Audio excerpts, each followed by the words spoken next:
જાહેર જનતામાં આટલો ગુસ્સો, અને આ ગુસ્સો કેમ ના હોય? કારણ કે અમદાવાદમાં 8મા ધોરણમાં ભણતા વિધર્મી વિદ્યાર્થીએ 10મા ધોરણમાં ભણતા હિન્દુ વિદ્યાર્થી નયન સંતાણીને છરીના ઘા મારીને મોતને ઘાટ ઉતારી દીધો.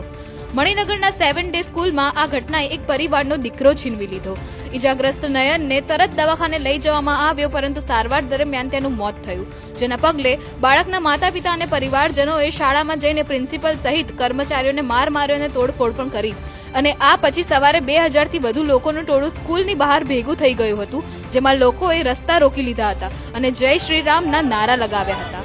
સાથે બેનરો ફાડ્યા, વાહનો તોડી નાખ્યા અને સ્કૂલની બસો અને બારીના કાચ પણ તોડી નાખ્યા.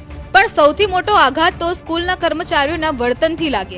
લોકો પૂછે છે ત્યારે સ્ટાફનો ઠંડો જવાબ કે ખુશ થાવ, ફક્ત એક જ બાળક મર્યો છે. જેનો છોકરો ગયો છે એમ કહે છે કે આનંદ કરો આવી સિચ્યુએશનમાં આનંદ કરવા અને હસતા મોઢે.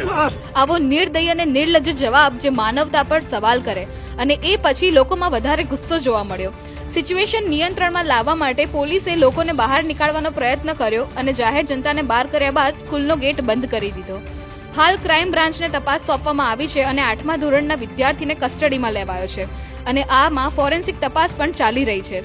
અને શંકા છે કે સ્કૂલના મેનેજમેન્ટે પુરાવા છુપાવવાનો પ્રયાસ પણ કર્યો છે. ડીઈઓએ સ્કૂલને નોટિસ પાઠવી છે કે એક જ દિવસમાં તમારે આ બાબતે સ્પષ્ટતા આપવી પડશે.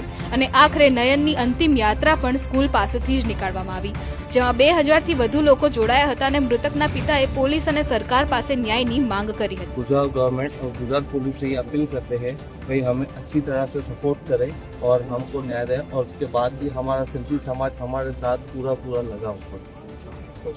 जय हिंद. જવાબદાર કોણ છે? સ્કૂલ, સમાજ કે પછી માતા પિતા, જેમને પોતાના સંતાનને ફ્રીડમ, મોજશોખ અને સોશિયલ મીડિયા તો આપ્યા, પરંતુ સંસ્કાર અને કાબુ આપવામાં એટલી મોટી બેદરકારી કરી કે આટલી નાની ઉંમરમાં તેને કોઈને મોતને ઘાટ ઉતારી દીધો.